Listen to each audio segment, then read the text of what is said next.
I'd like to welcome you and call to order the January 23rd Port Orchard City Council regular meeting. And before we start, I would like to remind us of our guiding principles. The actions we're about to take this evening. Are we raising the bar? Are we honoring the past but not living in the past?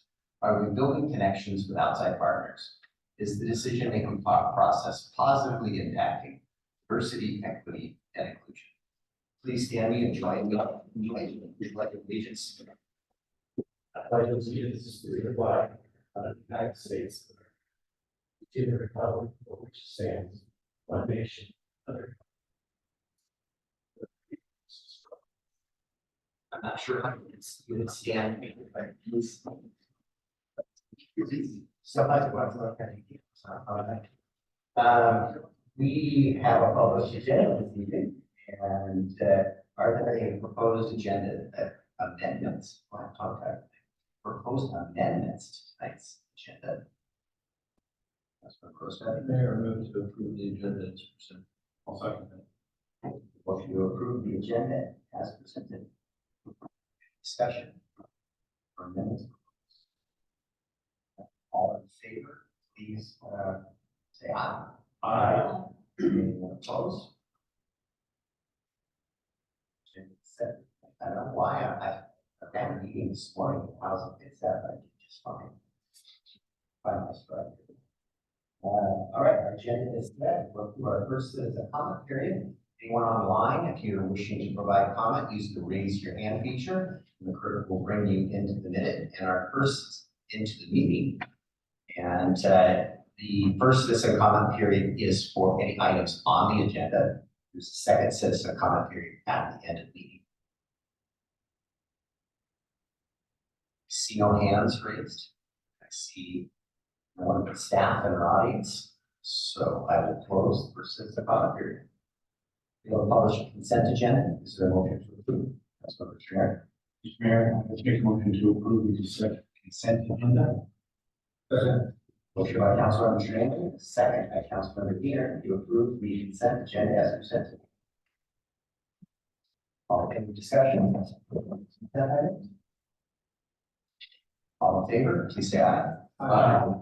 Opposed? Consent agenda has been passed. The presentation tonight is from our Inclusion Commission. And Jody Long, I think, is going to introduce a special guest. Thank you, Mayor. Good evening, Council. I do have a couple people here much more good than myself, but first I just wanted to recognize a few people in the room tonight who are part of our Inclusion Commission. My voice carries. First is Dennis Ryan, our Public Works Director, is a member of our Inclusion Commission. Frequently attending online, I'm not sure if she's there tonight. Angela Garcia, our Deputy ECD Director, is also a member of our Inclusion Commission. And then two people who will be here to speak with you tonight. Beth Spalding, who you may remember from last year, doing the presentation that got us into this Inclusion Commission effort. And then Ian Smith as well, and they have some presentation to share with you, so I'm going to turn things over to them.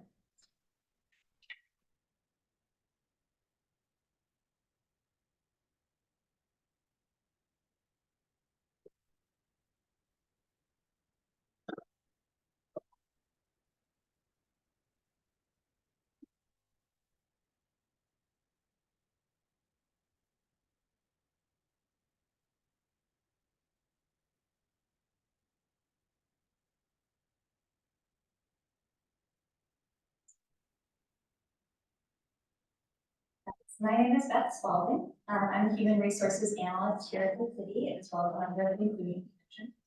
So in accordance with resolution 20-23, I'm joining you tonight to help provide an update on the activities of the Inclusion Commission since it's established last year.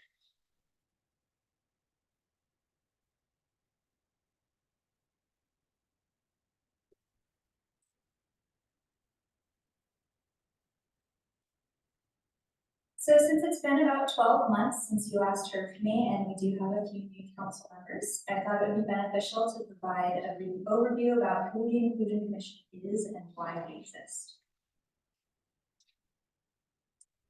So the roots of this committee date back to 2022, when I was directed by the mayor to begin research into DEI and what DEI strategies may look like in the city. As a result of this research, I presented my findings to City Council in January 2020. New council members who would like to review video of this presentation can do so at the city's YouTube page or at the provided link to show a copy. The next month, City Council passed a resolution to affirm the city's commitment to workplace inclusion and officially established the Inclusion Commission. Debbie and I spent the next month or so making practical plans for how best to move forward. And in May of 2023, we had our first official meeting of the Inclusion Commission. So before we transition to updating the council on what we've been doing since May, I would like to give a brief refresher about what DEI is and why is this something that's important to City Council. So DEI stands for diversity, equity, and inclusion. Despite the common use of these terms, not everyone has a firm grasp of what they mean. Diversity is a passive word used to describe a group in which individuals who make up the group have characteristics that are different from each other. Only groups can be diverse. Saying an individual is diverse would be an incorrect use of the term. For example, this picture shows a group of people who are diverse in some ways, race, gender, probably religion, but possibly not diverse in other ways like age. Equity involves action. Equity is about changing processes, programs, laws, etc., so that the outcomes are fair for all individuals. It's important to note that equity is not the same as equality. Equality means giving everyone the same thing, whereas equity is focused on outcomes. For example, equality would say, let's give everyone the same thing, a bicycle. Equity would say, let's give everyone exactly what they need to get from point A to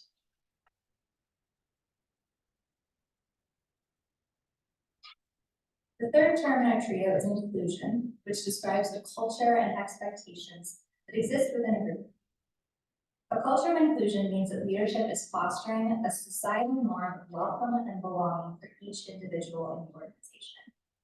The concept of inclusion goes beyond the absence of things like discrimination and harassment to the addition of feeling welcomed, valued, and comfortable at work just as you are.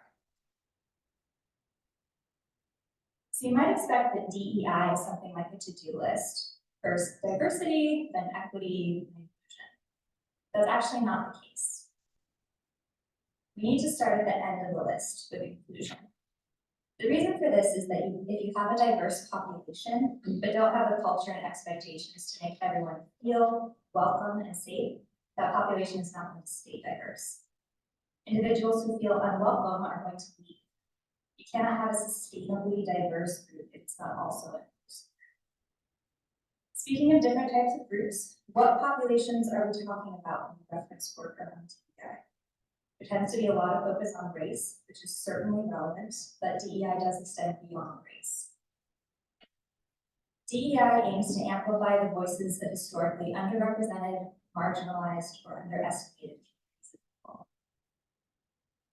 In the US, this means people of color, sexual minorities, religious minorities, people in a low socioeconomic bracket, neurodiverse individuals, meaning people who have autism, ADHD, dyslexia, stutter, and disabled individuals, whether it's a physical disability, a mental disability, or genetic disorder. So as you can see, taking these groups, different populations together is a huge group of people. So now that we understand what DEI is and who it aims to elevate, let me briefly explain why we're talking about it and why we believe it's important to address. Ultimately, at its most basic level and for a variety of reasons, our society was built for able-bodied, white, rich, heterosexual men. So if you happen to be someone who ticks all those boxes, societal expectations are probably working well for you. But if you don't meet this archetype in even one area, you have to do something extra or work a little harder to overcome those barriers. And the more differences there are, the more obstacles there are. So we can't fix all of US society. But what we can do is address ways these disparities show up at the workplace through a commitment to diversity, equity, and inclusion. So as I mentioned before, we as a commission have chosen to focus entirely on inclusion. and to limit our gaze to examining the city's workplace only. It's our intention to use equity as a tool in our pursuit of inclusion, and that diversity will naturally grow out of increased efforts in inclusion. We ultimately hope that our efforts would create a healthy, thriving, and desirable workplace in support of attaining and retaining top talent, and that city leadership would gain the knowledge and tools necessary to continue supporting DEI in their respective spheres of influence beyond the walls of City Hall and the community. I'd like to turn the remainder of the presentation over to Ian Smith, who will provide an update of our activities since our first meeting in May.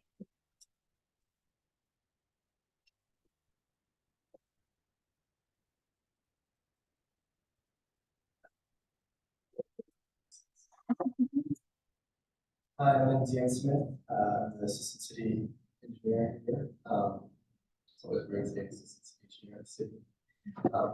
But I'm also a member of the inclusion committee. I actually watched the original presentation for Beth, watching that council meeting, and reached out to her. It was impressive presentation, and I just felt like there's something that I was really interested in. And really want to take part of being kind of in a leadership position here at the city. So as Beth stated, I'm going to give you an overview of what we've been doing for the last 8 months or so as part of the or I'll probably say that wrong, but so it's great. So the Inclusion Commission is made up of city employees who expressed interest and volunteered work hours for this. And I know this myself as well, not just the work hours, but also dedicate our time, outside of it, listening to the podcast, and I think just kind of further ourselves to get better at being leaders in this. And so I know there's a lot of information out there that we've been able to assimilate and work through and pull during that time here and outside of it as well. So for 2023, I was the chair of the commission. Taylor Gagnon is the vice chair of 2023, and Debbie Lund is our coordinator, which I'm assuming will probably be on as we move through to 2024. We haven't selected yet for the other positions. We also have 10 additional commission members that have been there at a more permanent basis at all the meetings across the support departments here at the city. And we here at the commission keep it open to anyone that wants to partake in the commission meetings. We send out an email saying when we're going to be meeting, and whether it's someone that just wants to show up for just one meeting and see what we're all about, see what we've been working on, or it's more on a permanent basis and join us, take part of it moving forward. We try to keep that open to anyone, city staff here. So since our inception, I'm supposed to change the slide last. Now we're up. So since our inception, we have created a charter, which includes our mission, values, vision, slogan, logo, ground rules, budget, anything that would encompass the commission is included in our charter. It's really based upon the resolution that was passed by City Council as kind of our base of what including our charter. And so within that, we really established our goals, which is going to be what we're going to be moving forward with the city and what we want to accomplish. This is our logo. This is our slogan and logo that was created by Aubrey Wilson here. She's our plans examiner and building inspector too here at the city, and it really is kind of the centerpiece of anything that we're providing forward facing to, whether it's going out to the public or our internal staff. It's part of that and really what we want to express. And so she's an artist who created this slogan or this logo here. It's her humbly and pathetically accepting, respecting our differences.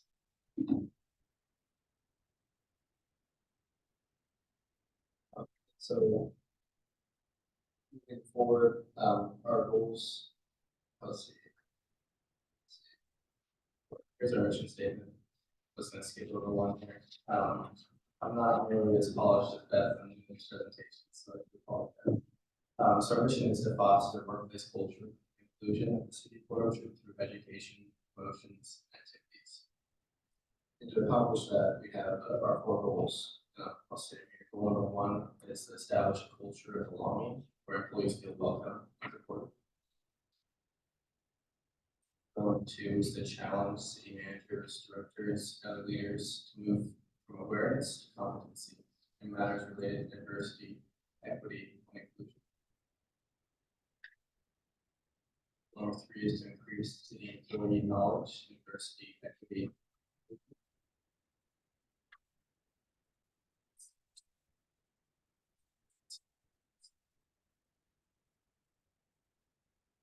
So we have 2 main challenges as the inclusion commission, and it's really that we're made up of staff that have full workloads, and so this is some of the time that we've dedicated over to take part in this inclusion commission when we really have full workloads already, and so we don't we're not always present at all the meetings. However, it's really quite incredible what we've accomplished since that inception of it in May 2023. And the other challenge for us is that what we're doing here, and what we've seen is kind of a unique approach to a DEI program. A lot of times, cities and companies will hire out for a DEI, either for an employee position or hire out a consultant to really create this DEI program and check a box. And so that's not really what we want to do here. And so what we're trying to do is really kind of work within and focus on this inclusion portion of the DEI so that we can kind of work within each department and have the employees start the process. And one of the things that I think you'll notice in what we've discussed around and around and some of our goals is we're not the directors and city managers. And so it wasn't our position to really be able to pass down this information. And so a lot of times kind of passing up the information, passing up what we're trying to do, and then have that come back down to kind of staff. And so when we're talking about our goals and what we need to try to accomplish as a commission, it was challenging for us to figure out how to navigate that role. And we can't dictate, you will do these, whether these assessments, you will do these things, and we're really just challenging our groups to take on those responsibilities. Once we created our goals, we're establishing action steps to move forward. Our next biggest step is trying to discover our baseline, our needs, and we're going to do that through a survey of the city. And so we do have that in our budget to have the consultant create a survey and implement that. And I appreciate the city council approving that budget for that process. And so that's really our main step, is to see where we're at and where we need to move forward, what we focus on here at the city. The other piece of it is we're locating DEI trainings in both for ourselves and also for our leaders at the city, and then also for staff. So we're just compiling different sets of trainings, whether we're going to be targeting towards leadership, targeting just overall staff, or just for ourselves for education pieces. And so every committee meeting we'll be looking at different trainings, either taking ourselves as a group and determining whether it's for the whole group or valid for leadership, or who we want to target with those specific types of trainings. So as part of that, we separate subcommittees within our committee that meet between our overall committee meetings, which happen monthly, more or less. And it's just groups of usually 2 to 3 people that are looking at certain aspects of our goals, whether it's looking for consultants for the survey, or it's looking at trainings, or it's just looking at other resources, books, podcasts, things like that. And bringing those and compiling those into lists that we have for implementation. And so, lastly, just want to say thank you. I appreciate this opportunity. I appreciate the steps that City Council has taken in creating the resolution and following up on this. I know it's something that the mayor has followed up multiple times on Debbie, trying to make sure that we're presenting the information back to you guys and understanding where we're going with it. It is a longer process, but we're trying to be really deliberate and intentional on how we're moving forward, so that we can make sure that we present the inclusion mission as it was written, as it was. I'd just like to take a moment to thank the folks that are participating in this body work. As Dean said, it's a self-selected group of volunteers doing this body work. So many of the other organizations that I serve on boards hire a consultant, did the body work, had a couple of meetings, filed a report, check the box, show. That's not. This is part of our culture and our desire to be an employer of choice. In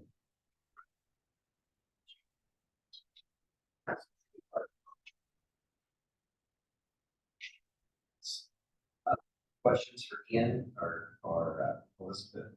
Beth? Go ahead, Jake. No, actually, for Ian, that's first, thanks for presenting along with Beth and Debbie, but I continue to say, hey, take it on the road. This is very powerful what you did last year. It's a great update. Really makes it in plain English, so to speak. And so when opportunities present themselves, whether it be WC or even the school district or whatever, please take it on the road. It's very powerful what we're doing. And I think Mary, you're absolutely right. We want to be the employer of choice. This is what we're doing. That's what you. So speaking of taking on the road, Beth came to Kitson County 6-7 months ago-ish and gave a great presentation, very similar to what we saw a year ago, and it was very well received. The county has since hired somebody. But my question for the group is, how often are we? It's roughly monthly. It kind of might go 5 weeks or so, but usually no longer than that. It's a challenge getting all the different departments, all the staff in different departments together, but we seem to find a good time for it. So yeah, it's roughly monthly. We can meet up, and then, like I said, some of the subcommittees, and it's not the same people every time, meet in between those, just to work on a couple things to get ready for our agenda and for next meeting. And I also want to applaud the learning approach that you've taken, because DEI, DEIE, or whatever you want to call it, is constantly evolving and changing. So really appreciate all of that.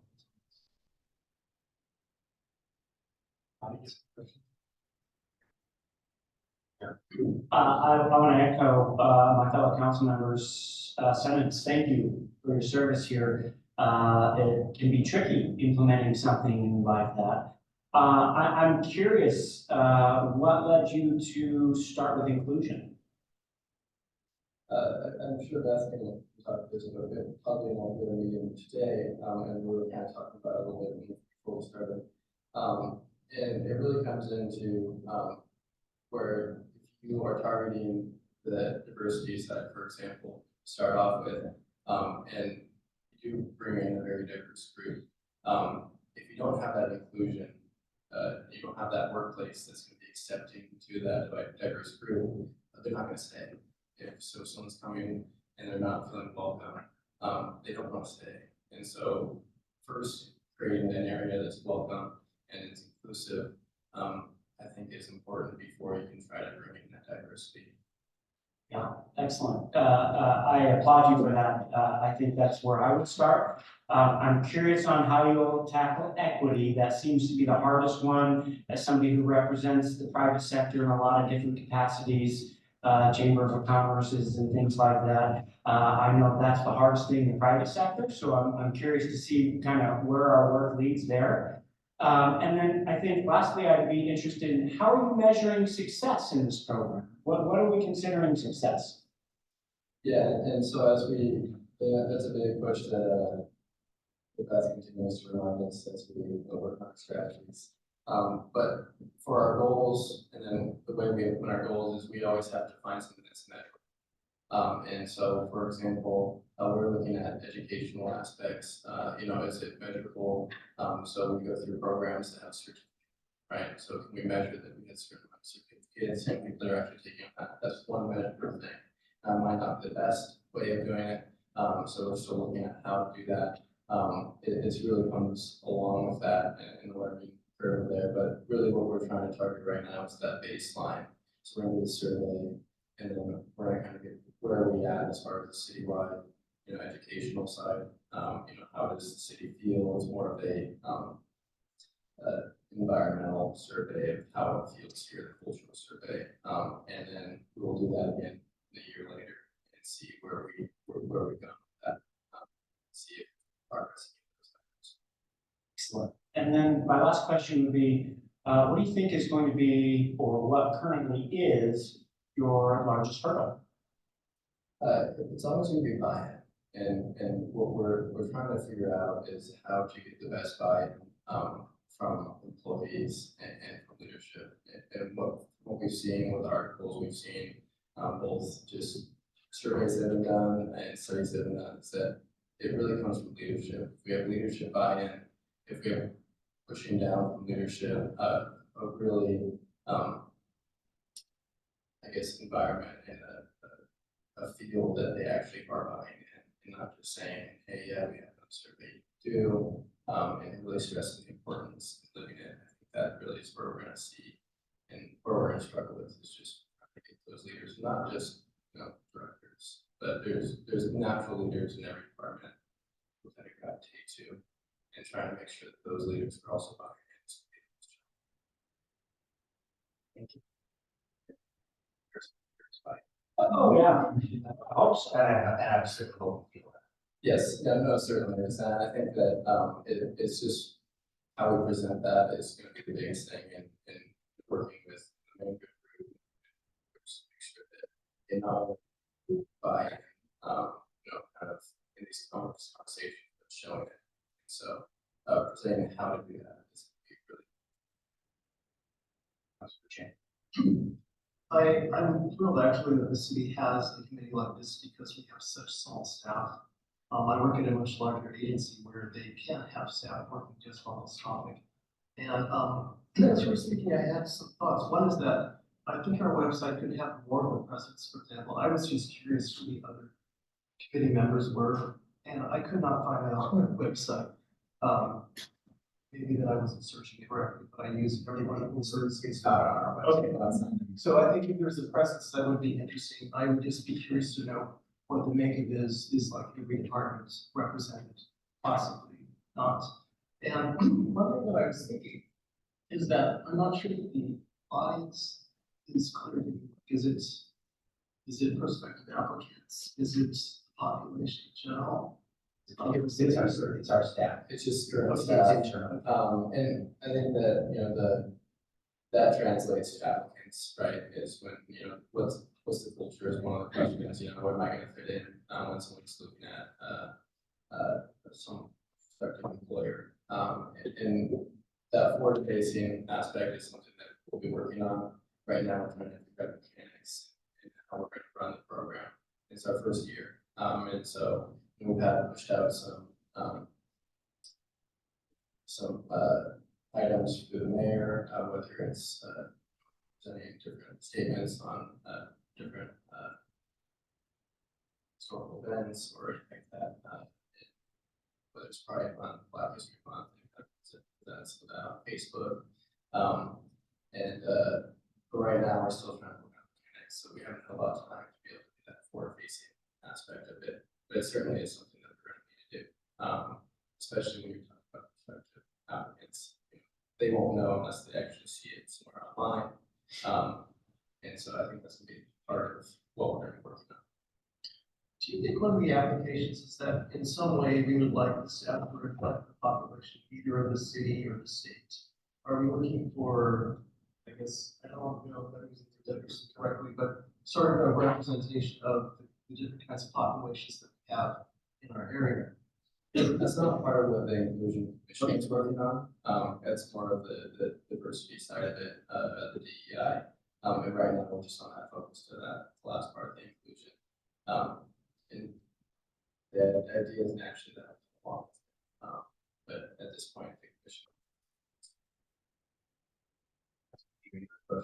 Yeah, so there are certain associations, Association of Public Works, for example. It might be interesting to see if there's some branding opportunity down the road. Is there certification that the city can get as part of the culture? And if so, then we could show that on the letter. So, that might be interesting. It's good to look at those. We really, what we're always looking for new things to try to include in this.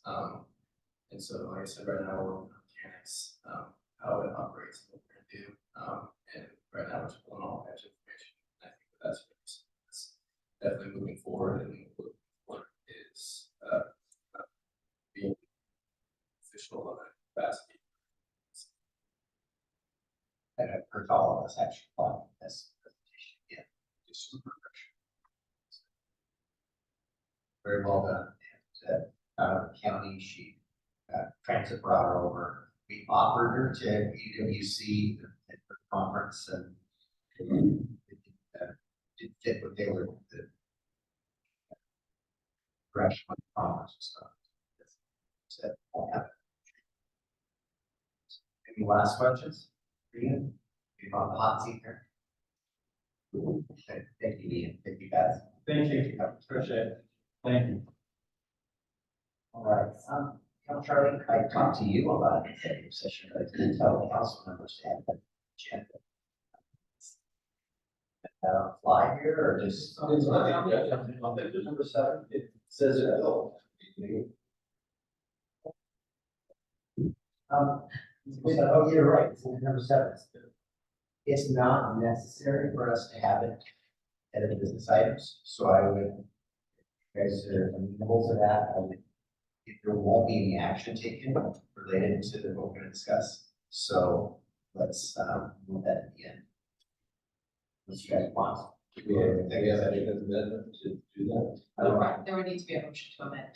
We could go into the executive session right now, or we could wait till the end. So we have Yeah, I was going to say, Mayor, and I would amend the agenda to move the executive sessions after the business items are completed. How about good the order? After the good of the order would be fun too. Second. Motion by Councilmember Rosebecky, second by Councilmember Martinez, move the executive session to items below good of the order. You know, all the numbers in the slide now. All right. Let's go to our business items. I'm gonna go ahead and send, oh, what have you? Vote on that. Wait, all right.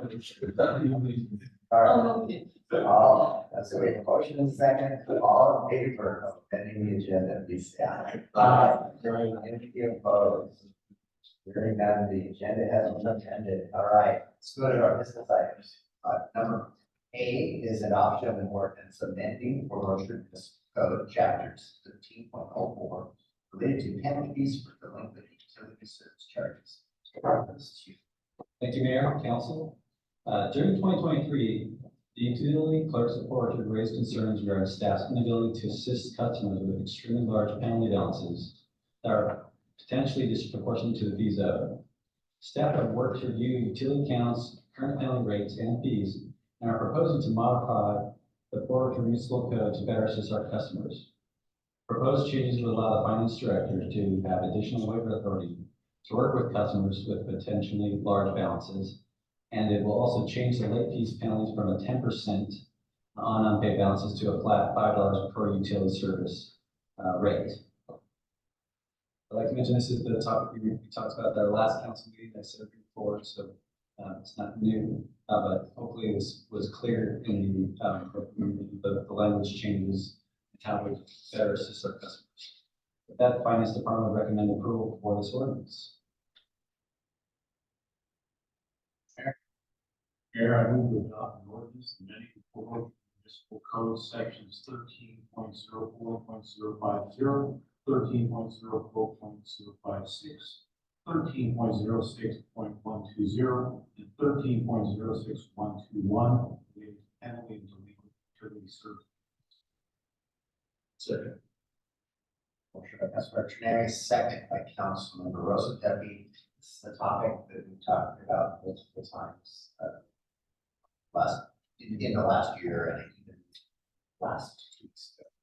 Today, the need to provide more flexibility so we can keep people in their homes. So, Councilmember Dina. Sure, so I think what we saw as an example had a very disproportionate penalty. So this is very appreciated. I think it's doing the public a good service. People are often a paycheck away from being out of their home or living paycheck to paycheck.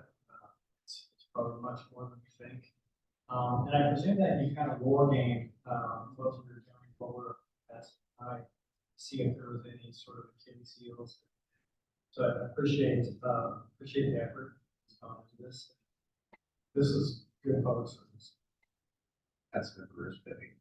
Thank you, Mayor. Concur with Councilor Dieter. However, just a little bit more background about how many approximately counts were 2020. Yeah, without describing. Right, I think we probably have about 10 to 15 accounts that are categories that are in this kind of position where that fee balance is 51% higher than their actual service costs. An example would be one customer has a fee balance of roughly $15,000 and a service balance is roughly $10,000. So $10,000 itself is a large balance for each of our sort of storm fees. But sitting on a $25,000 balance, they have no incentive, first of all, to pay that at this point. So we would likely to collect until either they're in the property or sold the property, passed on, further down the road. And then it also does complicate the customer itself, prevents them from being able to do certain things like get into their home when the water's off. We've had that situation where they get their home because water's off. So this will allow us to, yes, again, address these large balances, not the small, the large ones. And then we almost expect this legislation to be almost like a one-time reset. Once we're able to have additional flexibility with these customers, 10 to 15 customers, going forward, they would not be able to accumulate this large imbalance. So kind of some out year projections. How much could they actually accumulate in late fees and penalties? And it's about, based on this proposal, it'd be about $90 a year. And so we find that falls with that 5 to 7% range, which is comparable to, Gig Harbor, Paulsville, our neighboring jurisdictions as far as fee penalties. And we don't feel $100 a year in fee penalties if you're not paying your utilities is punitive. We feel that's about the right amount, especially when we look at the balances that could accrue over that period of time. So again, over a 3 to 4 year period of time, you're going to have $300 or $400 of fees where we're at now is several thousands of dollars. That's the intent and spirit of this legislation to allow us to almost do a one-time reset, help those customers that really do need it, and then create a more desirable fee penalty. Again, our goal is to collect the service costs and then pay for the services, not to continue penalizing, but we do need that leverage to incentivize. Just a quick follow-up, John. So will we be reaching out to them if this passes tonight? Then will we be reaching out to those customers, those 10, 15?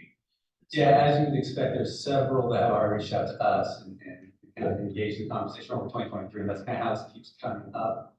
So we'll address the immediate ones and then kind of go from there. Thank you. And Prior, we passed ordinance that allows us to enter into repayment agreements. Okay, but when you add these penalties to the principal amount of this, and the balance is like $25,000, it's still not affordable. I mean, we need to, the actual service, if we can get rid of these penalties, maybe we can help these folks out, to keep their homes. So, Councilman Workbook. When you say that, in there by discretion, who has the discretion? I, the finance director, had There's a sole person that will, where you base it off of, just, balances or. well, we do have a formula in there, so it has to reach, over 51%. Again, after this reset, we calculated, we don't ever expect any utility accounts to reach that again. So it's almost a one-time authority, if you will, because it would take many years for an account to be in a position where, and it has to be actually like goofy, if you will, because they would actually have to pay their services, but not pay the penalties. So that's where a situation where you could see that flip. So there's unusual circumstances where it could occur, but for the most part, you're not going to see this being a recurring policy that we would utilize. We got a couple calls this last week, and, you got to look at it pretty quick. Yeah, that was it. Yeah. So thanks for doing it. We were working with them for a while. Yeah. And as the mayor said, again, for the new council members, when we started down this path, I think prior to COVID, our flexibility to work with common customers was very limited. That's when we developed a payment plan as an option under the COVID initiation. So originally we had approved zero flexibility. So we've come a long ways, and I think this is the last piece to really better assist our utility clerks and finance department with customers. So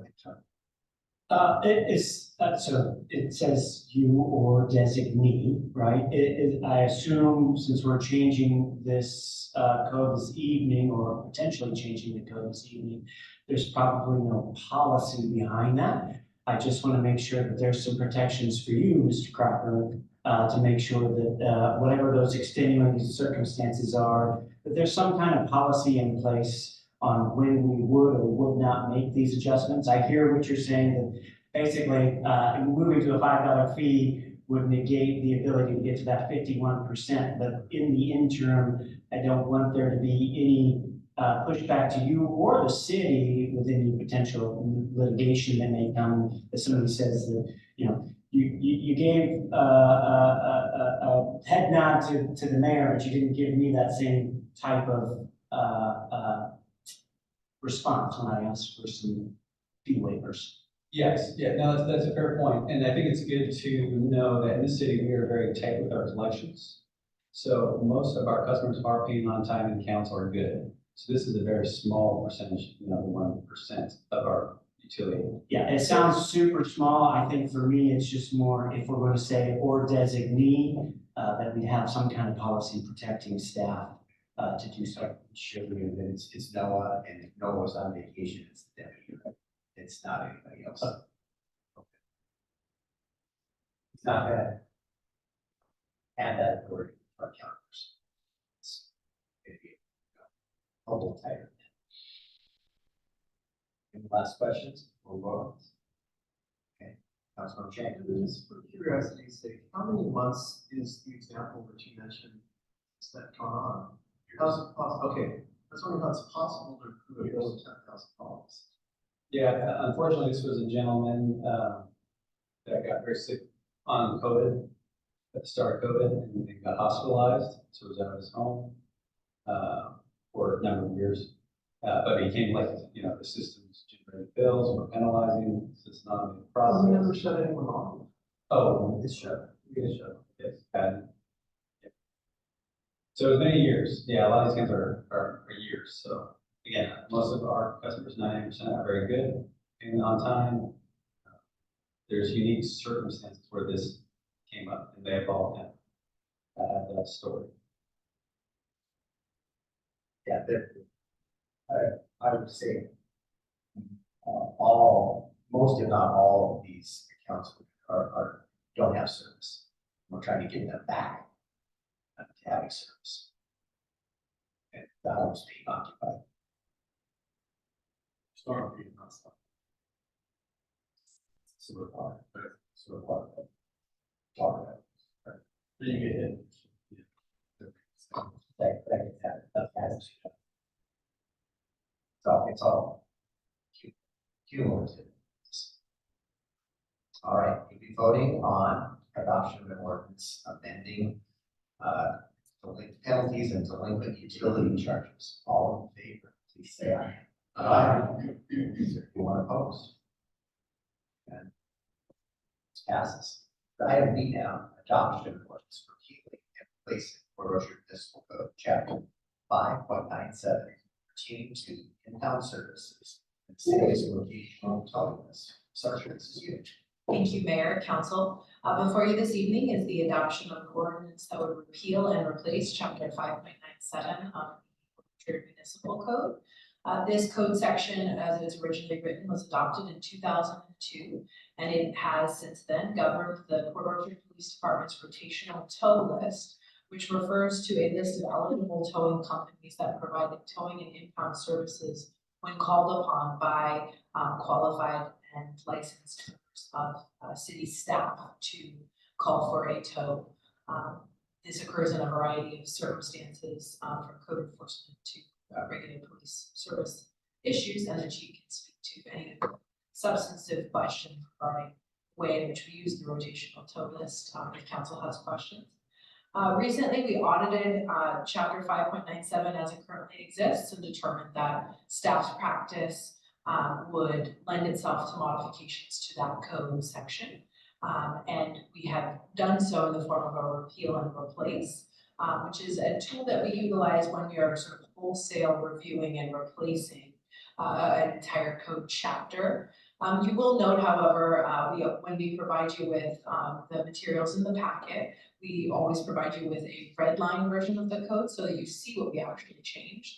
And there are large sections of the existing code related to the way in which we choose a towing company and the criteria upon which we base our decision that we are continuing to preserve. But we changed so much structurally in the chapter that we felt a repeal and replace was more appropriate than a targeted amendment.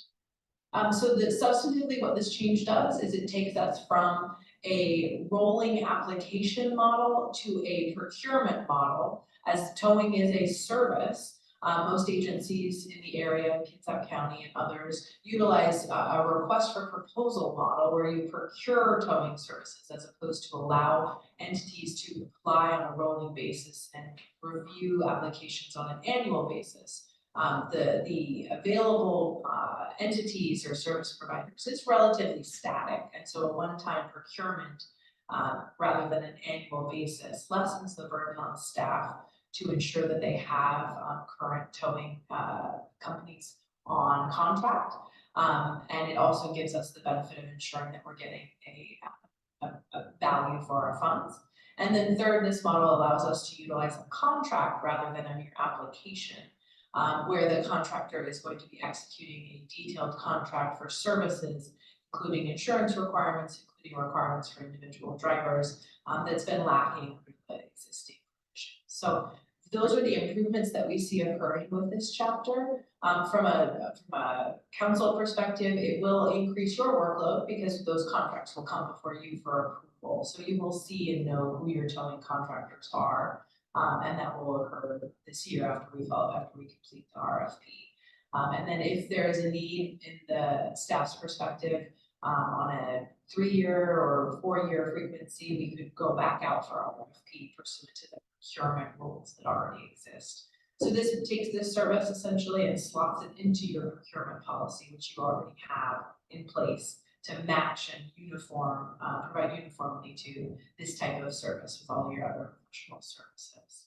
And again, if there's any substantive questions about the mechanics of how the tow operation or the tow list operates, the chief can speak to those. I can speak to the legislative piece as well. So we're happy to stand for any questions. That's going to be it. So I move to adopt an ordinance repealing and replacing Chapter 5.97 of the Port Orchard Municipal Code pertaining to the city's rotational towing list. Second. Motion by Councilmember Medina, second by Councilmember Rosenthal. Any questions for the sergeant? Mr. Medina.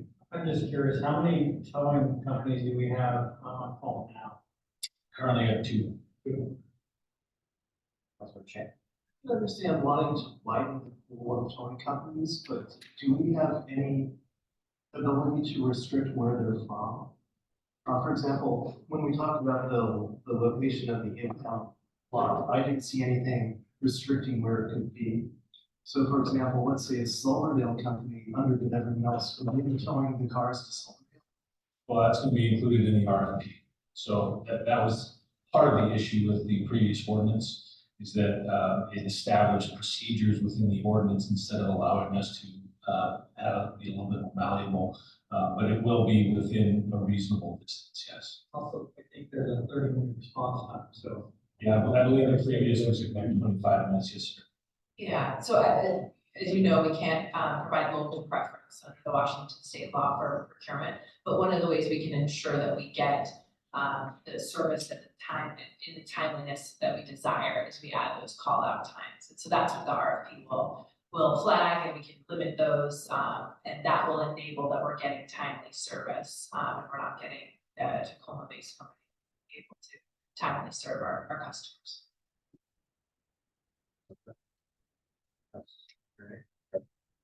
Yeah, I was trying to get kind of stole my question on the numbers that we've got out there right now. But what best case scenario? How many towing companies? I mean, as long as we're able to have the services that we need, it can be as many that are willing to meet the requirements. Thank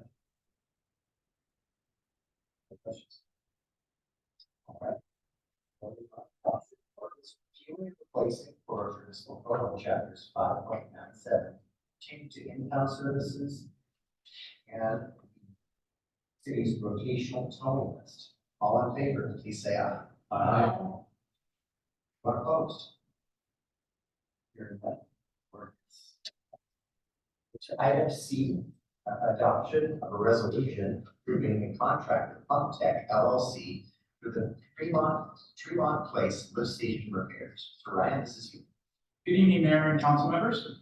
The Port Orchard Public Works Department has identified the need for immediate repairs to the Tremont Place lift station to maintain essential services for residents. The city council has proposed to pass a resolution authorizing the mayor to enter into a contract with Pump Tech LLC for the lift station repair project. The selection of Pump Tech was made through the Small Works procurement process following the state law and the city's procurement policies.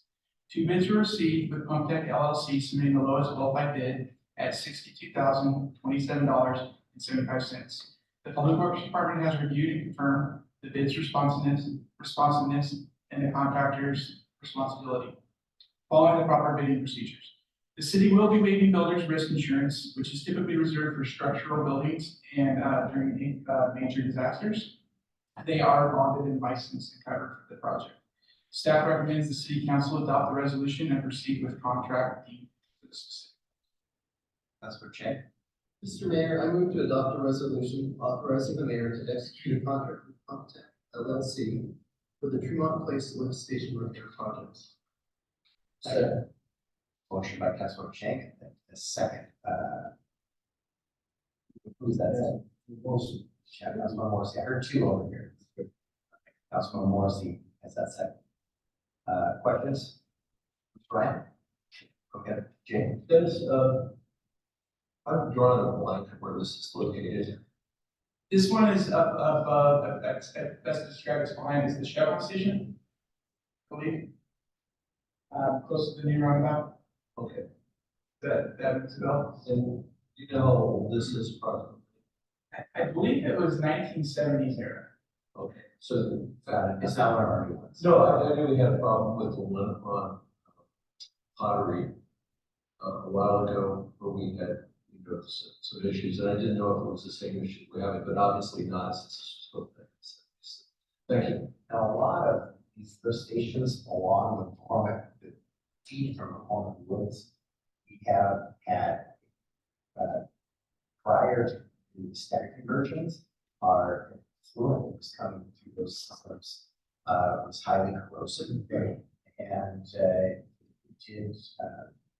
we had to make repairs sooner than anticipated. this could have contributed to this, but this is too bad.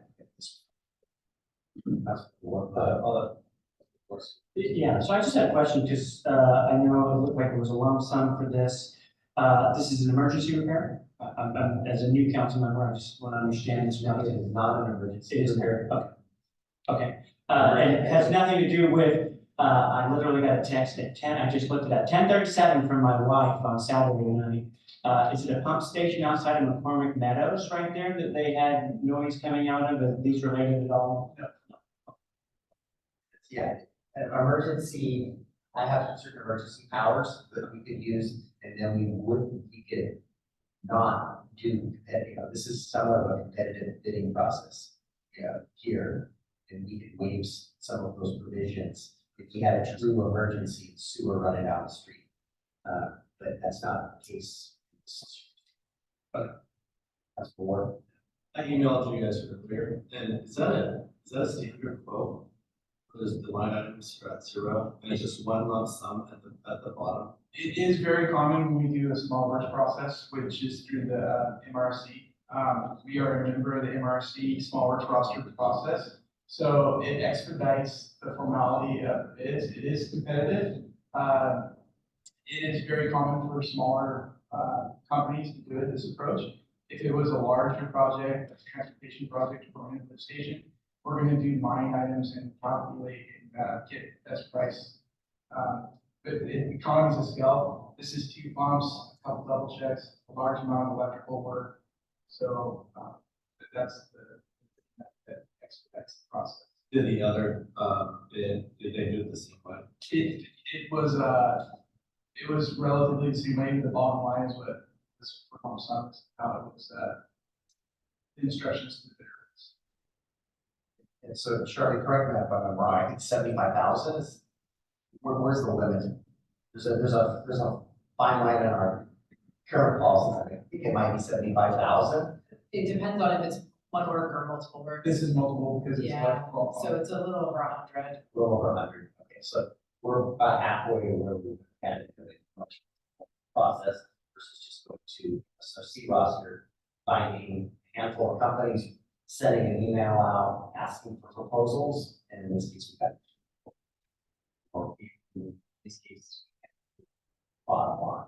These small companies, this company A versus company, the important thing is components, right, that we know we have to have, but the variables on what they charge for their excavator, their dump truck, and that's where, and we're not.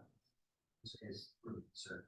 Sure, but when they came to the conclusion of that dollar figure, they definitely had line items in there that, so, they have. The parts and labor and billing wages. But even if they provided it to us, we're awarding to the lowest bid. And that's, even if we didn't like the numbers in the middle of what we charge for his excavator.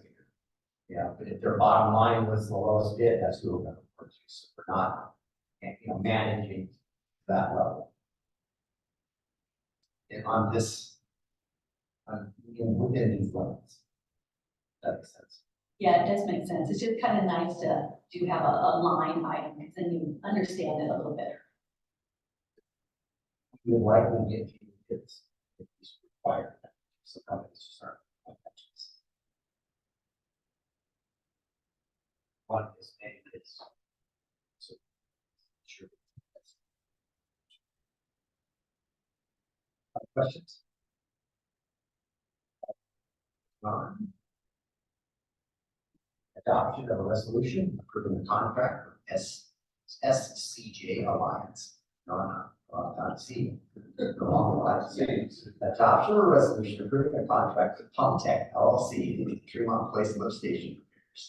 All in favor, please say aye. Aye. Anyone opposed? Hearing none, the resolution passes. Now we're at item B, which is adoption of a resolution approving a contract with SCJ Alliance for the Sydney non-motorized road improvements. Mr. Ryan, this is you again. The City of Port Orchard's Public Works Department identified the need for non-motorized road improvements on City Road from SR 16 to Hobby Road. The project includes new sidewalks, bike lanes, street lighting, stormwater improvements, and enhancements to a portion of the sanitary sewer force main. The department secured a grant for the 2023-2025 Safe Routes to School Program state funding through the Washington State Department of Transportation. The Port Orchard City Council accepted the grant on June 27th, 2023. To proceed with the project, the Public Works Department issued a request for qualifications for architectural and engineering services. 3 qualified firms submitted statements of qualifications. After interviews and evaluations, Shea Carr Jewel RSCJ was selected as the most responsive and responsible consultant. On December 28, 2023, SCG Alliance provided a proposed scope of work, budget, and fees amounting to $277,455.29. Staff recommends the adoption of the resolution authorizing the mayor to execute a contract with SCGA Alliance for city non-motorized road project. Councilor Medina. So I move to adopt a resolution approving and authorizing the mayor to execute contract with Shaker Jewel Incorporated for the city non-motorized road improvements project in the amount of $277,455. I'll second that. Motion by Councilmember Medina, second by Councilmember Trenary. And so we've got 2 multimodal projects going on. The first is in front of the middle school, Cedar Heights. And that one is going to go into construction this year. This is the second, which takes us from the end of that project, roughly the underpass for the Highway 16 down to Hubby Road. And you're going to pass the grade school. So it provides pedestrian improvements and bicycle elements for those 2 school zones. Once these 2 projects are done, it will greatly improve the pedestrian access. All of it. Questions?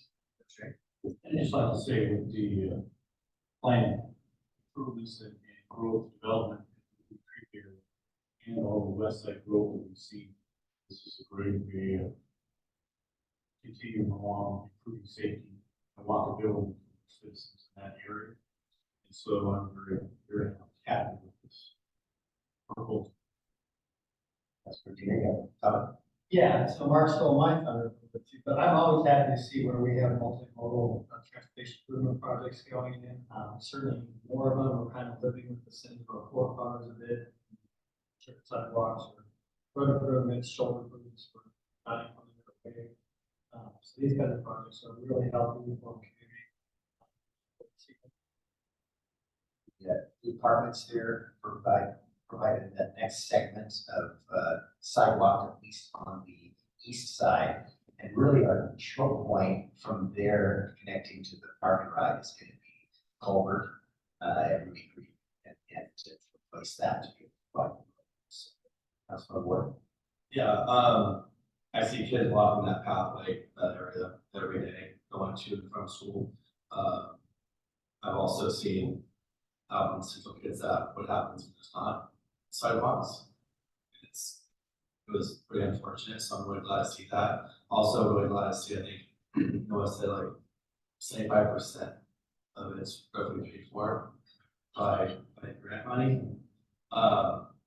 One of my concerns though is, I've spoken, we currently have a lot of broken sidewalks, broken curbs throughout the city, and they haven't been addressed. There's no maintenance been done to them. What are we going to do differently for these ones? We're going to keep on building sidewalks and curbs. How are we going to maintain these ones differently? So I would like to defer when I talk about the next topic on city management, because that plays a large process about how, just similar to what we just talked about the lift station. Yeah. And we replace the number of panels and curves every year. It's budget staff. Some we don't replace, we identify the worst. I understand that. I mean, if I had a quarter-acre of lawn that I wasn't maintaining, I would have more lawns in the yard. And I think we definitely need this, especially for the school. It's super important. But I think we are also adding more maintenance. I feel that we have to address. So I'm just curious.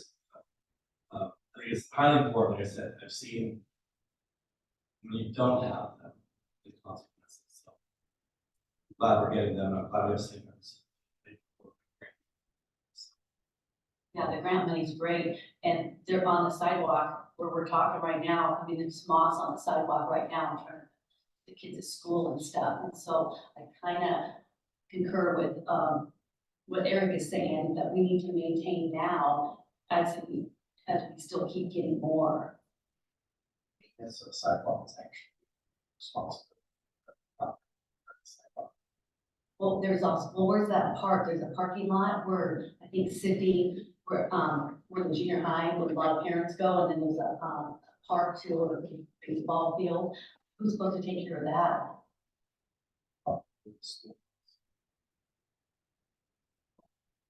So when we get this new walkway, then it's gonna be the school taking care of it. Well, yeah, no, that's the frontage in front of each parcel of land. That's who's responsible for that second. Not the school, just because it's a school zone, they aren't responsible for all of them. They would be responsible for the sidewalk in front of their parcel. So I kind of got under rabbit hole here, but John, you. I was just gonna say, I was happy to learn how to actually pronounce poverty. All right, that's. Any other comments, questions? All right, you'll be voting on the adoption of a resolution approving a contract with SCJ Alliance for the city non-motorized road. All in favor? Say aye. Opposed? None. The contract has been approved. So now we're at item E, adoption of a resolution approving purchase of asset management software. Talked about this for a couple of years, so finally getting to the finish line. Dennis, this is you. So the city has identified the need for an asset management software program to document the city's infrastructure. And I will just take a second and mention the Tremont lift station and then sidewalks that the city owns that are part of our infrastructure. This is a tool that is going to document and asset and provide an inventory of everything the city owns. It's going to assist us in maintaining all of our assets at the lowest possible cost eventually, and to extend the life of these assets to point feasible. Following the city's procurement policies, KCI Technologies Incorporated was hired as a qualified consultant to develop a plan and facilitate the implementation of an asset management software. After research, Cartograph software program was determined to best meet the city's requirements. I will say that Cartograph is also used by the county and many of our partners in surrounding cities. The city being a member of the Washington State Department of Enterprise Services Purchasing Cooperative utilized the state contract with Carsoft Technology Corporation, which is an approved vendor for the Cartograph software program. On July 16th, 2024, the city received a quote of $282,417.50 plus applicable Washington State sales tax. Consistent with the DES contract service fee pricing with the limits of the 23-24 biennial budget. The procurement process was reviewed and all necessary documentations was obtained. Staff recommends the city council approves the resolution authorizing the purchase of asset management software. Councilmember Trenary. Mr. Mayor, I move to adopt a resolution authorizing the purchase of asset management software from Carsoft Technology Corporation. Second. Motion by Councilmember Trenary, second by Councilmember Rosenberg. Questions of Mr. Ryan on this? Councilmember. Okay. I may be thinking of something else now, but at one time when we were talking about the system of inventorying the streets and sidewalks, it sounded like the method used was going to involve the truck that would have a heavy amounts involved. Like, do you remember that? Yeah, you're thinking of, That's something different. So Fred, that data that we got from that goes into this piece of software. Okay. So we already have that data. So this Well, we have data, but it's dated. Someday we would like. my concern is when they update that data, would there be any impact to the roads? Are roads at any risk of damage from the equipment? Yeah, it was a tennis ball. I heard a much heavier. No, that's a road grading. There's deflection testing, but that's not something that would damage our roads. And this is a phased approach, so we are going to target our utilities first and then implement transportation. This is a big project. We have a lot of infrastructure out there. Eventually parks, land, our entire vertical buildings that we own. Everything the city has, this program is developed to build out over the years. We're only purchasing the utilities element this time. This is a heavy lift, and we have an intern starting tomorrow that has a degree in software implementation. He's gonna join our team for at least 6 months to help us launch this, because last thing we want to do is buy the software and not have the staff resources. So, Councilman Ward, go ahead. So I use Cartograph. I use it for sure 7 hours every single day. And it is, it's a blessing for us. It's cut my workload in half. It's, our office staff uses it, most of the county uses it. It gives you every layer that you could possibly imagine that you need. It gives you updates, it gives you alerts. When you put in example of pipe inspection, it'll tell you when you're 2 years, 3 years, 5 years is up. That's really, really good for your college and permit requirements. You just do it for free, but I'm really glad that you took into consideration of taking Cartograph, because you can also piggyback off your neighbors for questions and things like that, others use it, like you said. But we tested out a lot of them. I've used like 4 software programs, 7 in the county, and Cartograph is, like I say, it's a gold mine. It's a great product. Good to hear, because we tested, we looked at a number of vendors and it was helpful. We felt that our neighbors, some of our neighbors had. So it was an extensive process. Go ahead. Councilman Rosen. Yeah, I just had a quick question. I'm looking over the quote and I've implemented my fair share of softwares. I didn't see any squishy money in there. We're gonna get in there as we start using that and say, we wanna use this feature and that has some extra setup costs and things like that. Is that built in here and I'm missing that, or is that not something we've built in? So we have the implementation, so it's broken out with the software costs for the modules and the implementation fees. They have to follow that implementation fee. No, as part of this conversation, this is standard as we talk with staff that works for us currently that used to work for the county. Other jurisdictions, I've talked to public works directors from the city of Long Beach, or town of Long Beach, to Gig Harbor, and have these conversations. So through the implementation process, we do anticipate in a few years when we're ready for like the parks, the streets, the facility modules, that there is going to be some additional costs. But nothing in this initial setup. There's nothing in this. Yeah, no, I just echo, the, said that the sales rep and the team, the way we went through the proposal, you talk about, does this encompass everything for the utilities that we make now, in the next couple of years? They were, yes. Put in data, and then, as I said, in the future, we'll look to add additional modules, but nothing within the current utility modules. Last 2 things on that. I would like to encourage staff, if you find those, bring it back. Value add is not going to be lost, at least on this council member here. But if you find something you want to add to that, let's do it. And 2, implementation of things like this. I've done things that are, we call it enterprise-wide in the private sector. We generally have to have a single person for a good long time. So I want to make sure that we have that in mind as we're moving forward, because there will be resources from every aspect of the city that are going to have questions. So That's definitely, we know we have an inexpensive solution in the short run, but it's going to take somebody, whether it's somebody we have and they're doing this and we're backfilling a different body to do what they were doing. But as we work through this, I'm to justify this expenditure, we have to utilize it and take a body. There's no doubt about it. So we'll move back, I'm certain. So Councilor Rosenberg. No, I really thought, I think, Mayor, I was with Noah, and Dennis, the integration is there as we look at estimations. software with better software. So, and then Eric, it was nice to hear that you worked with this, that gave it a thumbs up. So it's nice to see things coming down the road, because I swear we've been talking about this since you came on board. So good, it's nice to see you getting to the finish.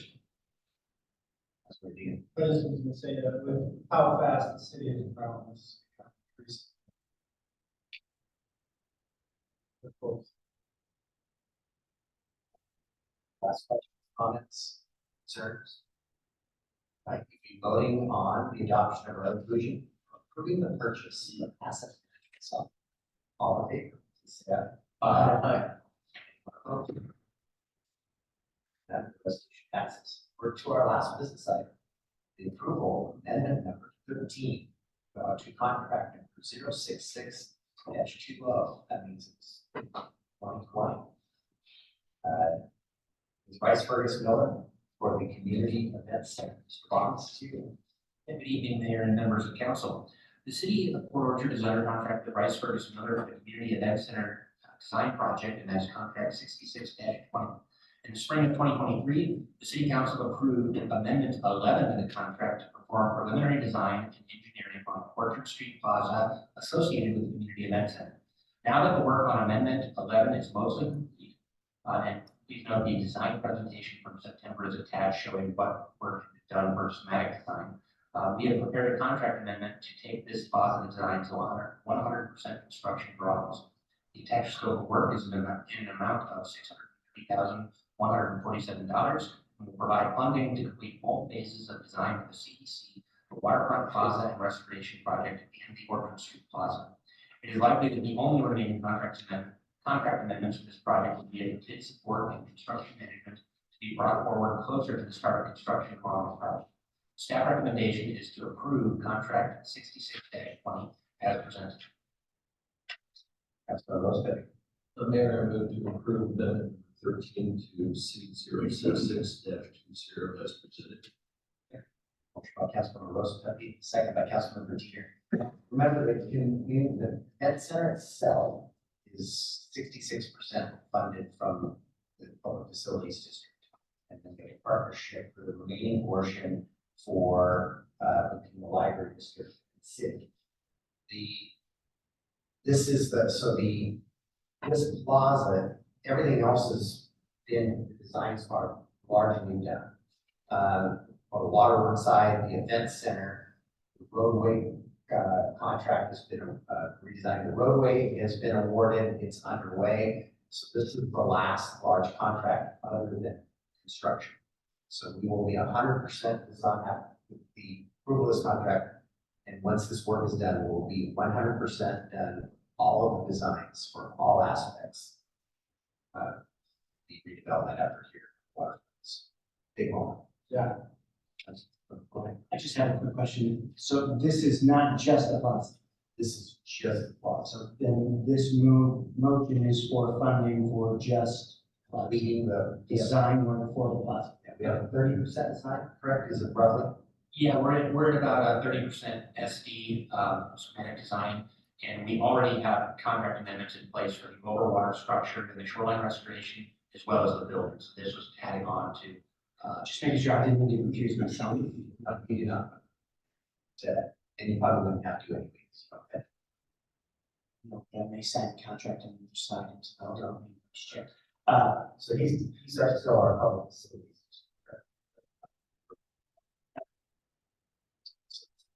So that was our first question. Yep. Second question then is fiscal impact. It says it was budgeted in 23-24. Those are just city funds. Where, because I don't know that we got a grant for the plaza. Help me understand that. Yeah, so we updated our parks plan and increased the park impact fee back in 2021 or 2022 when we adopted that. And so we have park impact fee dollars on hand to pay for this design. And we're projected to have, by the time construction starts, enough funding in parking impact fees to build this project. However, we are still seeking some state funding for this. There's a grant window that opens up. The webinar is in 2 weeks, but I think the grants are due in May. And so we're going to apply for $500,000 from the state to actually build this portion of the plaza. And I believe we're also working our lobbyist on this project as well, and hoping to get some state or federal funding, not actually involving our lobbyists, but I am talking to Senator Burke's office. We talked about a couple different projects that feel like this one better than transportation projects. So we'll see. Those home runs don't happen very often. Our goal is this could be constructed after the fact and separately. The shoreline work and the waterfront plaza and the community center have to be built.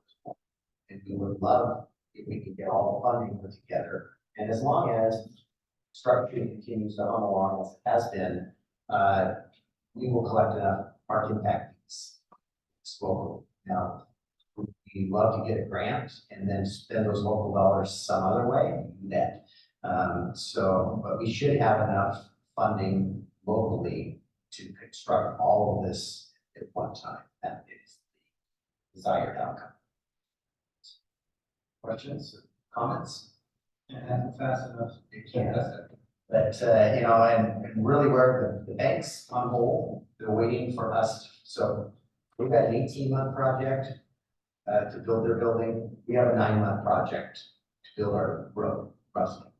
And we're waiting, they need a date, okay? Because these two things, if they have their ribbon cutting and their grand opening, they're 1.5 feet higher than the road, that doesn't work very good for them.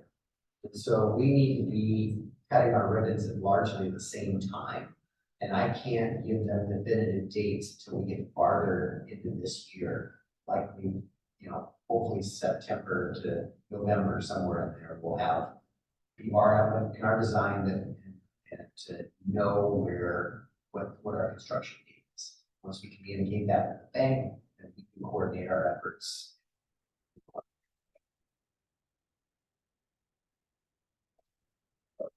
No, I'll just say that I'm very excited finally to the end of this design perspective of this, and also that we came in under budget. It's fine. So that's a point of clarification. Doesn't happen very often. And the bank's got a permit application. Yes, they do. So They're largely ready to go. They're waiting on us. All right. With that, My last comment might be, Mr. Bond, just make sure, especially in summary for anything related to community event center, this does say attached scope of work will provide funding to complete all design phases for the CEC, Waterfront Plaza, and I have to recuse myself under certain circumstances. Thank you. all right. We're voting on the amendment to number 13, contract number 066-20. Bryce Fergus Miller for the Community Events Center Plaza. All in favor, please say aye. Aye. Opposed? That contract has approved. It's actually the Orchard Street Plaza. All right, Councilmember Chang, you're not going to be happy with this training, but you have to do it. So we get to take a training. Ms. Lund is going to help us with that here in a moment. And none of the courses are probably really relevant to what you do, but it's one of the requirements of our insurance provider that all city employees, and you are considered city employees, do a training. And take you an hour, because you'll never get back. But you all need to do it. And Elizabeth, Beth and I will hound you on something, so you get it done. Yes, you do. And our deadline this year is July, at the end of July. So yes, because too many people are not doing it when they should. This is the training that Councilmember Rosa Pepe brought up at your last meeting. It is online, it's a webinar, it's pre-recorded, you can watch it at any time of day. But we do need consensus on which of the classes listed there. There's 5 of them that you would like to choose this year. And I did try to provide some additional data about when maybe for some of the longer term council members, when they might have done a class. The management team, just for your information, shows discipline and termination. Can we do different? You absolutely choose a Oh, different. this is your. I'll go, the first is recommend one of sexual harassment behaviors just because of that. It's 2 hours. Is that one? You don't want that. You don't want that. We'll sit together. And the one and only class on the list that happens to be 2 hours. What the, wow. Yes, well, all of us are. Was very. So, since Jay lost, I'll go with, anti-harassment in the workplace is the first one on this. Great. If there's a motion, Any other? Are these all we have to choose from? Yes. Can we take an inclusion one instead? I was having that conversation earlier, I wish the list was longer, but at this point, it's all we have. No other offers of different training one? Good. Which one was it? Anti-harassment in the workplace. I think we just get head nods is really all we need. We don't need a formal motion. So is everybody good with that one? Yeah. Except for no, Jay. I just vote one, I'm good with it. What I always say, whatever we decide, I'll back. Thank you. I got an hour on my life. Gordon, Brett. Okay, council committees, there haven't been any meetings, I hope, you guys have all select, was on tonight's agenda. It is. We've got your committee selections, and I believe department heads have been reaching out to you, just pick your meeting dates, and I think they've all been settled, and, the list is, on, back here. So we're off and running on that front. Mayor, just real Yes, sir. You had sent a message about some meetings you can make from KRCC, and Eric is actually the alternate I for that. got that wrong. So Okay. I will, if you look forward to those dates, and if I responded and put it on the calendar, because I thought I was until I looked back, it's Steve, and I'm the. So, we still have confusion, so. I will get those dates here. So the next two, first two days. Get a conference, this conference. So, all right, so anything else on committees? We're all rolling on that. Mayor's report, I got a number of things here, so sorry about that. The retreat date has confirmed for April 12th with the facilitator, Sophie Glass from Triangle Associates. Chime some lights, cities met with Samantha a couple of times in city and they had a board retreat. And she came, reached back out to me, and we are working on a comprehensive list of activities that the city will perform as we look to hand the festival itself off to the Merchants Association. And they're going to have other partners, and we'll likely have some sort of, because it'll be a partnership, an agreement between the city and the Merchants Association. Not that far along yet. Brandy's working on this comprehensive list of the elements that the city, because this is one of our grandfather events, well, what it is we do, and it's putting on pen and paper for that. So Councilmember Diener, go ahead. I'm hopeful that we can come back with, something like a jingle bell run like we used to have, but that was popular, well attended. I'm hoping that we can bring it back sometime. It won't be, Not we. when you say emergence, yes. Emergence, yes. Yeah, and the Rotary, until we have traffic completed, Yeah. it's challenging from traffic controls. The Rotary Club looked at this, and it's expensive to close the road and all the traffic control elements. So they're looking at doing a Santa run, but it might be out of Potomac Woods on the golf course. Because nobody's golfing in December, very few people. So that's a possibility. But it was looked at for this coming Christmas, and it just didn't seem to make it pencil. So more to come on that. But yeah, those are the type of activities, whether it's Rotary or merchants or the chamber, you want a day or a weekend full of activities, festivities. And that was a great fun. And it was. It did work well. Councilman Brisbane. I just had a comment that I heard when I was expressing this to somebody. And they said, well, are they still going to do the trees downtown? And I said, yes, that will probably won't be the city that will be doing it. I said, maybe a fundraiser, and the question came up was, well, if the city's involved in purchasing the trees and somebody else is profiting off of it, is that an issue? And I went, We're gonna work through all that. yeah, I said, that's what I said, is that more information would follow. I just want to make sure that We like it was a fundraiser, we're likely not buying those trees. Right, yeah. But not to say that if that doesn't work, that we wouldn't still do those trees. We don't know yet. I just was bringing it up because of, where we were at. Thank you. So more to come. I'm just giving you guys an update on the back and forth that's going between myself and Samantha Smith, who's representing POPSA on this issue. Personnel changes, I'm required to report changes to personnel policies to you.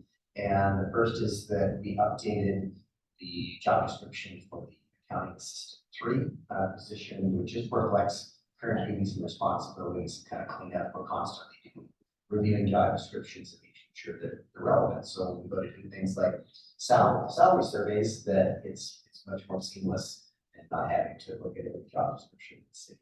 The other update is related to personnel policies 8.3 regarding personal holidays, and the language is simplified and removing references to request this leave 2 weeks prior to taking that day with your supervisor.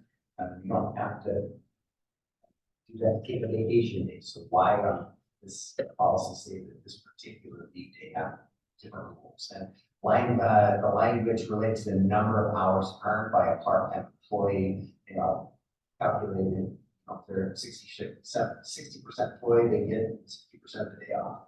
Full-time employee gets whole day off. Our new radar signs have been ordered, yes.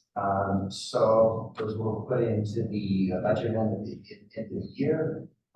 We have enough budget to probably order 4, but we ordered 2 because these are newer technology. We want to try them out first and make sure that they do everything that we want them to do. It will allow us, sometimes we get white spots in neighborhoods, and these signs will allow us to capture data in informal traffic studies versus hiring a consultant to do that. It has, it will have a flashing aspect to it. The Transportation Committee is seeing these. So I just wanted to let you know, for about 4 weeks out, these particular signs don't have a ground wire, which now we won't have to contract with the county to move them and get an L&I permit every time we move one of our traffic signs. So we can be a bit more mobile with these 2 signs.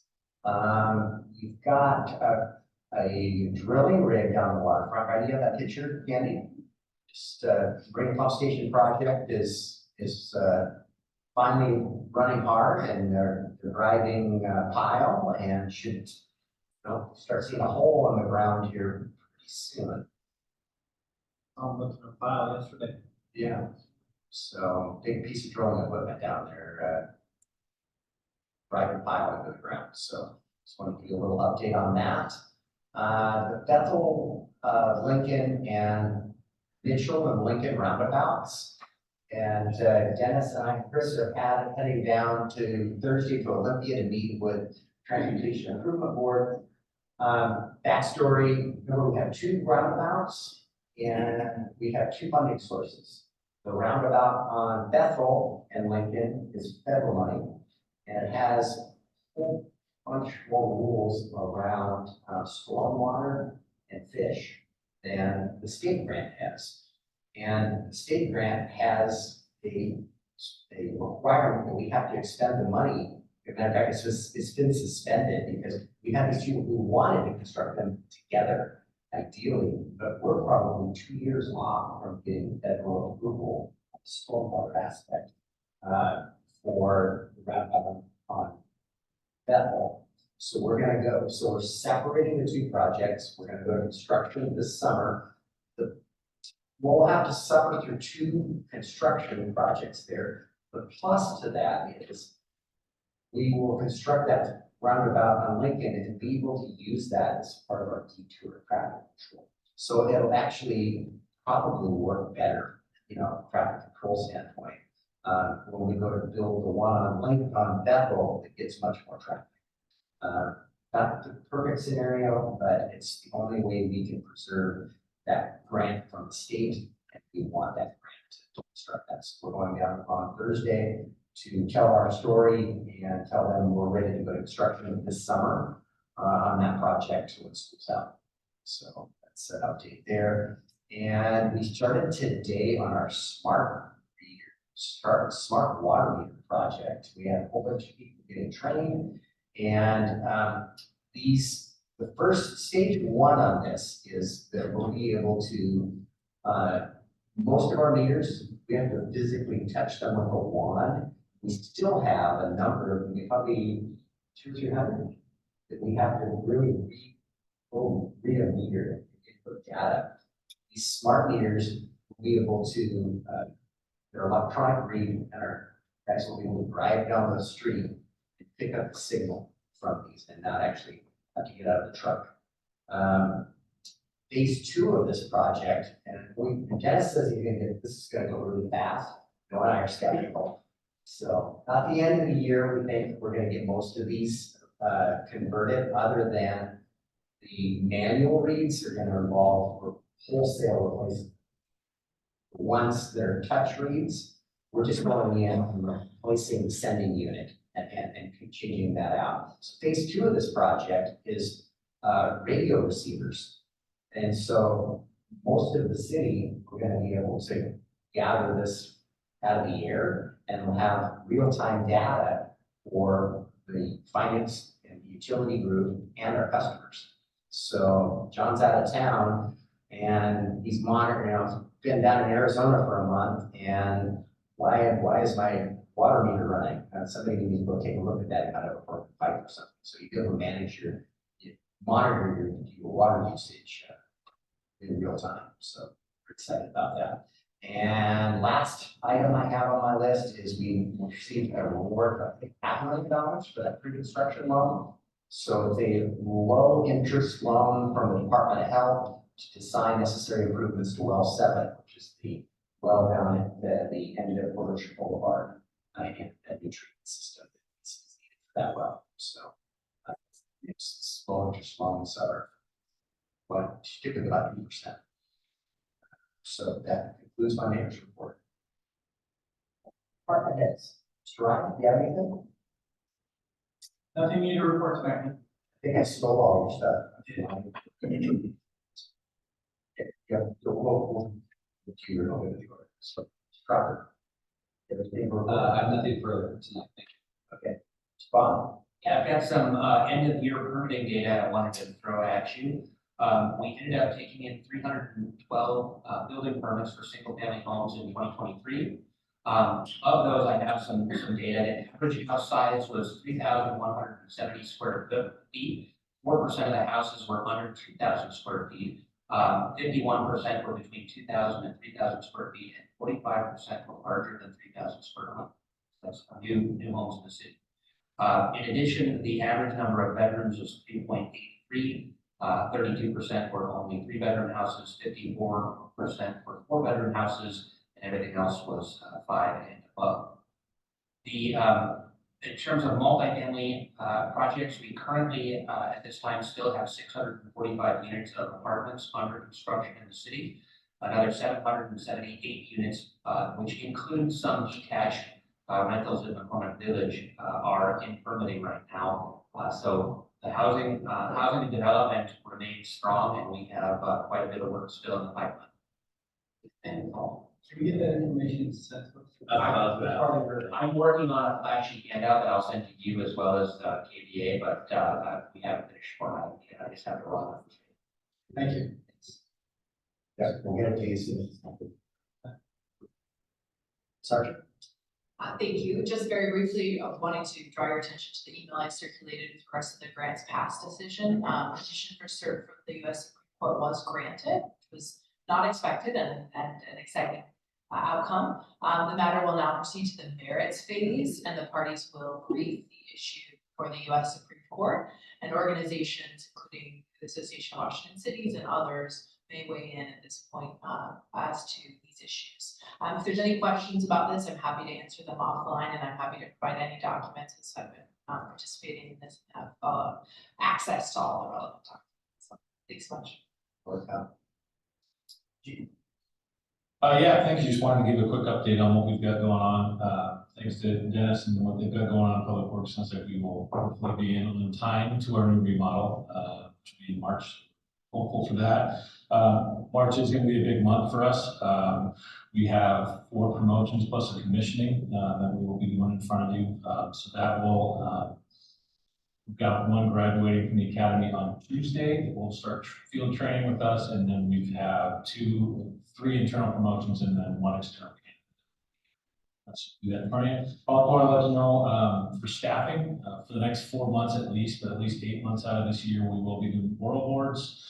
We're speeding up our process a little bit so we can stay ahead on candidates. And we're getting a little bit luckier. Our academy wait time has dropped to about 4.5 months instead of 6. So that is making a difference slowly.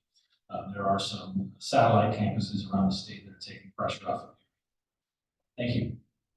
I believe I shared with you, Representative Collier's kind of taken the reins on that, and I have asked the other mayors and their lobbyists to support us in that effort. So potentially get, my crazy idea was a pop-up academy that happens just once, and we were told that's not possible, but she's working to try to get a permanent academy through a college that would serve kids out in Mason, Jefferson County, in this area, and we'll see if we get any legs. Yeah, I know that one of the approaches that we're trying to change at the state level is to look at a different model for providing that initial training. A lot of other states do it through colleges as opposed to having law enforcement officers teach all of the classes, which makes it very, very difficult for us, especially kids that all of us are struggling with staffing to take people off the road to teach. It just isn't a model that may work. Being partnered with OC would help. You don't need cop to teach. The RCW, you could have an attorney do it. Would that training facility include some of the situation rooms that you gotta go into and that's To be determined. Whatever it would be, would have to meet the state standards of the Criminal Justice Training Commission. Listen, well, I'm sorry, 2 of you missed, that was one of the conversations that we had in our legislative dinner was this need. And I need for and she took a long round with that, talking to folks and trying to make it happen. So, it's a short session. I don't know that that'll really happen, but and many times it takes 2 or 3 sessions for something that an idea to become legislation sometimes. So even if it doesn't happen now, I don't actually long session. a lot of land that's undeveloped, all of campus. It's true. Yes, you. Right? Maybe you should. Do not. Debbie? I do not. Nothing to share. All right. So moving to our second citizen comment period. Anyone wishing to address the council?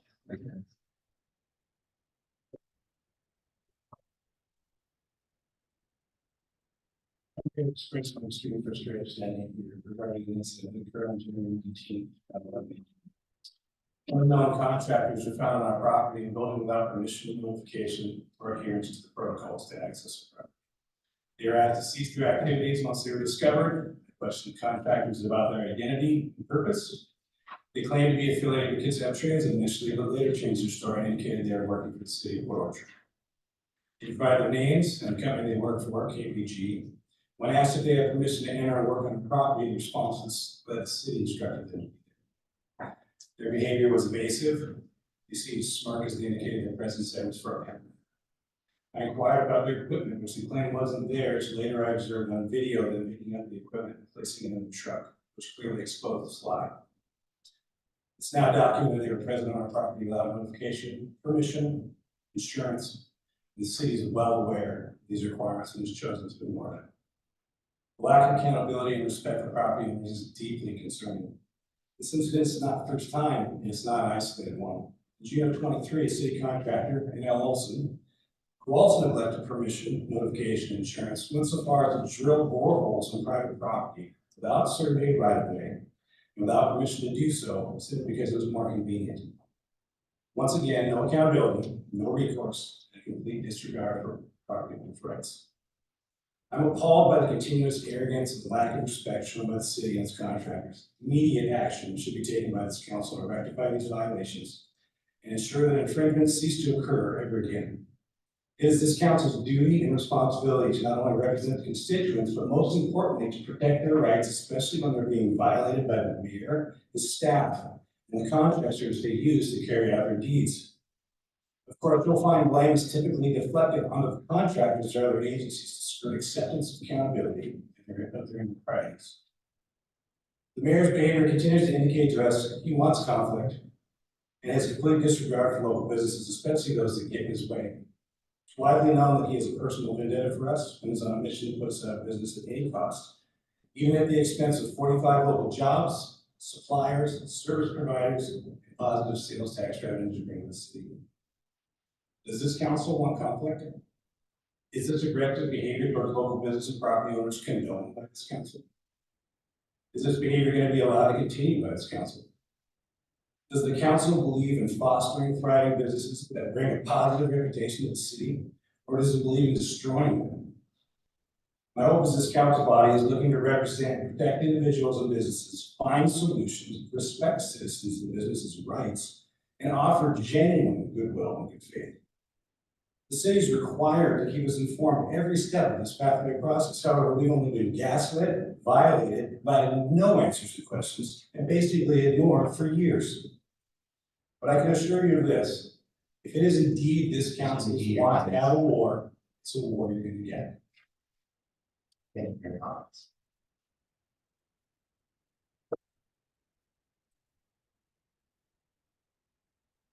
Well, I can type up a bunch of stuff, but I just want to go and talk a little bit about Whiskey Gulch. And normally cities that have a thriving business like we have, that have received numerous awards, not just for Self-KIDSAP, but for all KIDSAP.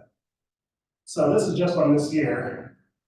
Best burger, best vegetarian options, best wings, best catering, best restaurant, best conference space, best bar.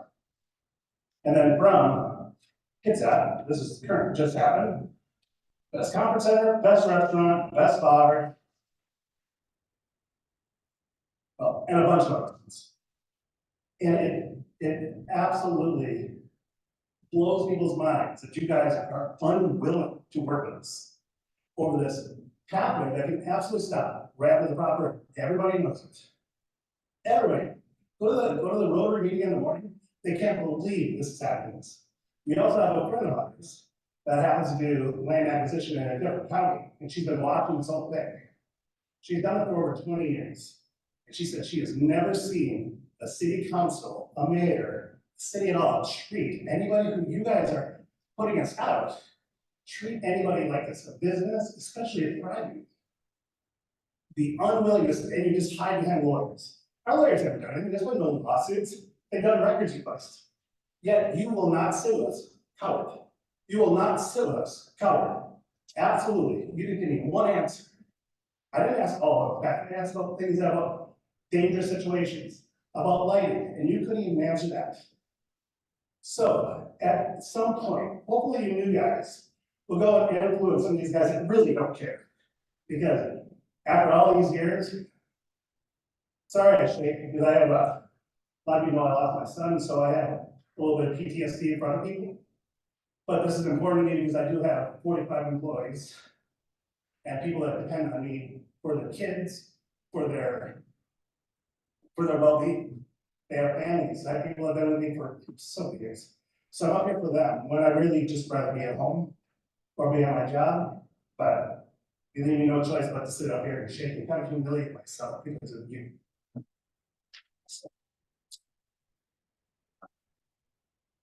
Is anyone online or anyone else in the audience that wishes to address the council? If you're online and you wish to use use the raise your hand feature and, run the meeting.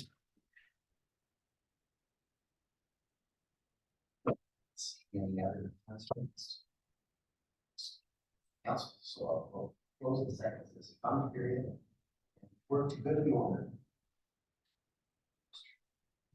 Yeah, a couple of things here. Okay. Sorry, man. One is, and I hope I am not stealing your thunder. Really good events coming down to Bay Street this weekend. So I hope people get out. It's the soup crawl, and so I would encourage people to do that. The second one is a little bit more, is a little bit of show and tell. We passed the sign ordinance. This is one of the signs that was put up illegally. What was interesting about it was it quotes, "Do not remove, deface, or damage this sign RCW 9 Alpha 46.5B," which is a, and I asked Charlie to look it up to make sure I wasn't erroneous. It talks about harassment, not about signs. The point of the story is we can't start enforcing our sign ordinance soon enough for me. We just put it on. Yeah, notice out. I know that, and I'm saying I really appreciate council's putting it in, and then we're moving forward. And this was at an intersection there, you know, because it is safety based. So somebody trying to read this. What's your timeline for us to start gathering? We pulled the first signs today, the intersection of Berry Lake and Sydney was cleared out, temporary signs, and so she's gonna go out again tomorrow and tackle another intersection. So you'll see, progress, slowly, and, I think we're also looking into, this isn't set up yet, but we're looking to have us click fix report, where you can click on report temporary sign. But please don't form that yourselves. This is just for children. They're good in the order. All right. I just have a quick question, as a follow-up to, comments I made earlier. I'm just curious on what type of activity work was being done Saturday night outside of Plymouth Meadows? That the noise, was being made at 10:30 at night. I just had to make, well, one, the most important person, she's not online, I see that, my wife, and then two, some neighbors asking me, "Hey, Mr. Councilman," and I said, "They don't give me all that information, but I'm just curious as a follow-up." So I'm not familiar with anything that occurred in the moment. Was it a lift station or was it? I don't know what that little section is outside of our community, that exists there, but there's a little gated space with some, I would assume, utility or public works stuff behind it there. Wouldn't, I mean, necessary, if we had. I'd assume at 10:30 at night, you're not doing anything that would not be Well, necessary at that time, but I was just curious, so. Well, we're definitely gonna look into it and I will give more information. sometimes sewer pumps have problems. That's what I assumed, but I just had no answer, so I'd love to be able to shed some light on Other things from New York. All right, with that, we are not going to adjourn the meeting. We're going to head into a brief executive session, probably 10 minutes, to discuss real estate negotiation with no action to be taken afterwards. And Charlie, you want to cite the relevant RCW? Thank you. It will be pursuant to RCW 423110 subpart 1C.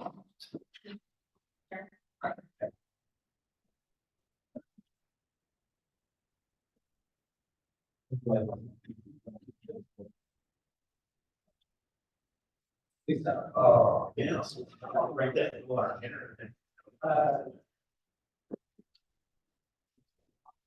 They, where the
and leave, but I can't even work to return. For 2.5 months.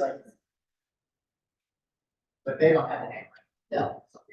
So I asked them, was your meeting is adjourned, but I can't say it for 2 minutes. Oh, do you want to follow that rule? Let's change that when we have a. Would we possibly have to meet up to discuss that topic in there? How to do that? It will come because when we go to make a real estate purchase. Sure. We do that in open session. So we might have an executive session ahead of that action, and that's why this agenda was crafted the way it was. Remember, we had an executive session ahead of the business. You do, but there's one with no mail, and that's why you didn't get one. Debbie said I should have a man. Then it was not available. There's nothing in there, the only thing I got was this.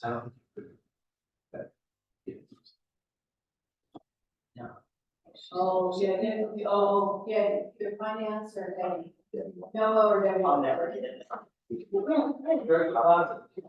Well, it's not that you get this first one, right? It's how it's Yes, it didn't have to show it like this. So, also. Like an email that says. I'll see her in the morning, I'll find out.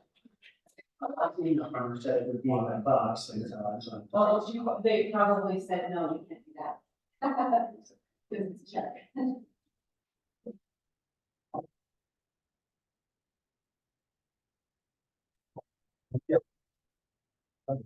I think we'll have to 30 seconds.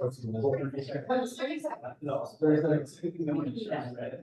Okay, we have to vote on something. He wants, our code says that we're supposed to formally adjourn the meeting. Yes. Hey, we're talking there. How much time we got left? 90 seconds. How many? Okay. 7. It's a tournament. She's getting. Yep, 6. Yep, same time sheet. All right, ready?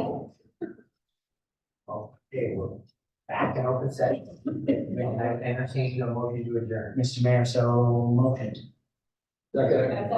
Okay, we have a motion by Councilmember Morrissey, a second by Councilmember Fenton to adjourn this evening's meeting. All in favor, please say aye.